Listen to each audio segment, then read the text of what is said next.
Skip was saying they were out in front of the shop talking, and I go, yeah, I mean, these are really the dog days of summer, and wow, this is just a dog town, and the name stuck. Yeah. There's another version that I remember. Basically, our area here was, we were east of Smogtown, which was LA. We were south of Hogtown, which is Pacific Palisades, so there was like the rich cats living up on the hill looking down on us. And we were north of Marina Del Rey, which now Marina Del Rey is kind of a spiffy area, but back then it was basically a marsh. Everyone would come out on the weekends in the summer and bring their kids and their dogs and their picnic baskets, and they would just leave all their trash on the beach and destroy the place and leave their dog shit. And, you know, this is Dogtown, because everyone comes here and shits on it and leaves. I'd already come up through the Zephyr team and the early Dogtown era. So I was taking that energy and trying to direct these guys that had the same energy. So I was picking up the local riders, and we put together this ragtag team of guys from the neighborhood. A lot of teams were just like dudes put together, where Dogtown was like we were all friends, we all hung out every day together. It seems like kind of like how the guys do now. But back then, it didn't seem like it was like that, as much camaraderie between like your team of guys that you're with. We're all like just boys hanging out in Venice, just like every day, just skating together. So, you know, when they came to the contest, it was, you know, I guess it was kind of competitive. Like we just all climbing like Jim Muir's old Falcon. It was kind of like being on the Bad News Bears back then. Our goal was to beat the Powell guys. Definitely. They were like the top. They were the shit, yeah. Even though we liked them and everything, they were great guys. Wanted to beat them just to show them what was up. That's like the old Dogtown attitude. In Los Angeles, there's not very many ramps, so we just street skate every day. Try to go fast, stay low, and stay on. They were trying to create street skating. You know, it was just skateboarding, and they didn't really have street pros because there's no pay for it, so there's no one fully doing it. When that came out, Eric, Tommy, Nadas, Mark, they were kind of the dominating guys. Eric was the only one that knew how to skate contests out of those guys. And those courses that they built were just hybrid, vert, crap, you know, fly over the fucking pond.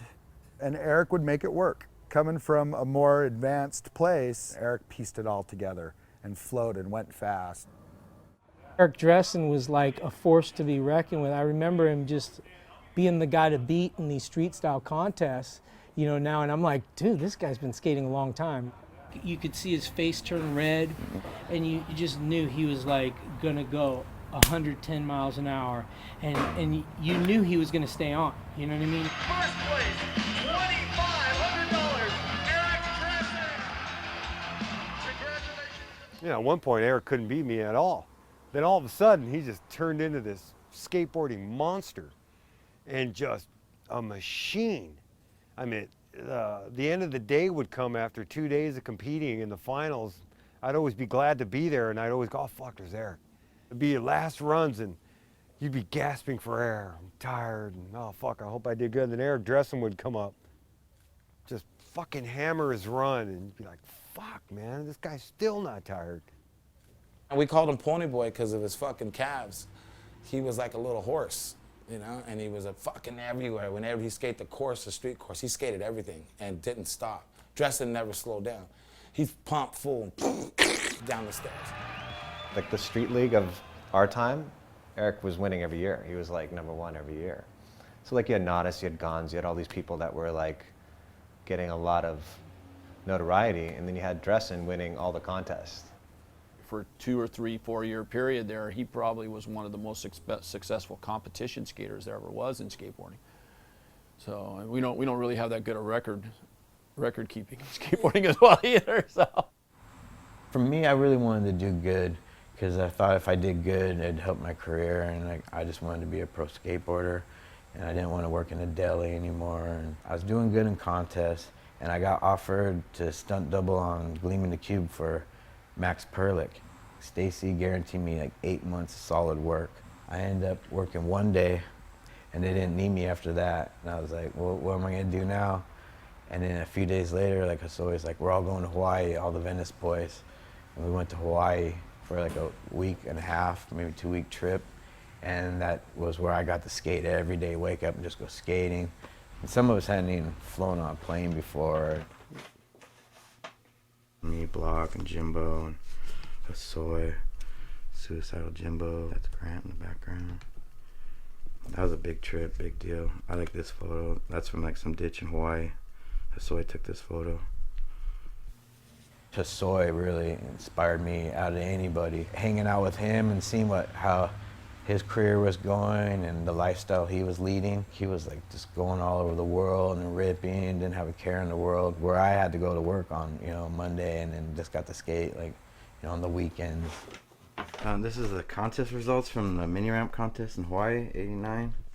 I got second at the cab, and it was a gnarly mini ramp they built, and like the practice sessions sucked. So me and Oster went like at 6 in the morning just to the stadium there, the arena, and like somehow the door was open, and we just went in there and skated like 2 hours, just me and him by ourselves.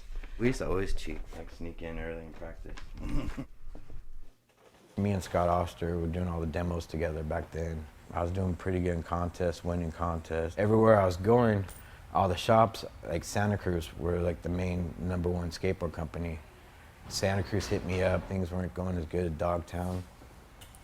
And I just decided, like, I can't pass up this opportunity. As we progressed, we were getting bigger and bigger, and I was probably about 27, 28 at the time, and you're getting some success, and you're living in LA, and we're going to the clubs a lot, and so I was doing probably a little more partying than I should have, and I ended up doing a deal with Thrasher Magazine and moving up north. Fausto and Eric Swenson, I became partners with those guys, and rest in peace, both of them. We brought up Eric, and we were trying to talk to him and go, here's what we want to do, and negotiate with them. And apparently at the same time he went to Santa Cruz, went down 1 hour down the way and talked to those guys, and whatever deal they talked with him, he made a decision that in his career at the time that it was better for him to move on and go with Santa Cruz. When we were skating together on Dogtown, we never had a video. And there was like a whole time, an era of skating that we were involved in that never really got documented besides, you can look at the pictures in the magazine. And I think that kind of kept us out of like the major markets of just having all that exposure. We were lucky when we got like little parts in Santa Cruz videos. Yeah. That was like kind of like our thing. A lot of us were kind of getting approached by other teams to like, to ride for them. And Dressen split. And I stayed, and a couple of other people stayed. Yeah. Dressen was like the smart one and left. Block and me back in the day, his old space shuttle, double quarter pipe thing. Block, Paul Revere. So I always had a Polaroid camera with him. This is right when we started doing handrails. An old Venice photo, me and Murray at the jump ramp.